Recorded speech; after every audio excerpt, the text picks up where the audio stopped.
বিএনপির ৪৭তম প্রতিষ্ঠা বার্ষিকীর আয়োজনে টাঙ্গাইলে মধুপুরে আনন্দ মিছিল করেছে। সামনে নির্বাচনকে কেন্দ্র করে বুধবার উপজেলা ও পৌর বিএনপির আয়োজনে মিছিল সমাবেশ করেছে। বিকেল ৪:৩০টার দিকে মিছিল বের হয় উপজেলার বিএনপির ব্যানারে।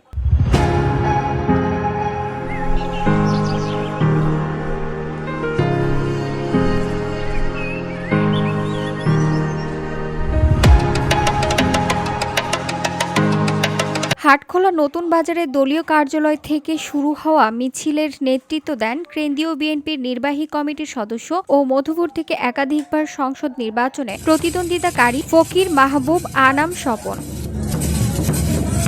তার সাথে ছিলেন উপজেলা বিএনপির সভাপতি জাকির হোসেন সরকার, সাধারণ সম্পাদক নাসির উদ্দিন সহ পৌর বিএনপির সভাপতি খুররম খান, ইউসুফজি প্রিন্স, সাধারণ সম্পাদক খন্দকার মোতালেব হোসেন, মধুপুর উপজেলা যুব দলের আহ্বায়ক মোহাম্মদ হযরত আলী, উপজেলা স্বেচ্ছাসেবক দলের আহ্বায়ক আব্দুল হক সহ সকল অঙ্গ সংগঠনের নেতৃবৃন্দ ও কর্মী সমর্থকরা। পুরো শহর মিছিল করে তারা থানা মোড়ের মধুপুর অডিটোরিয়ামে সমাবেশে যোগ দেন। VOD Bangla news desk.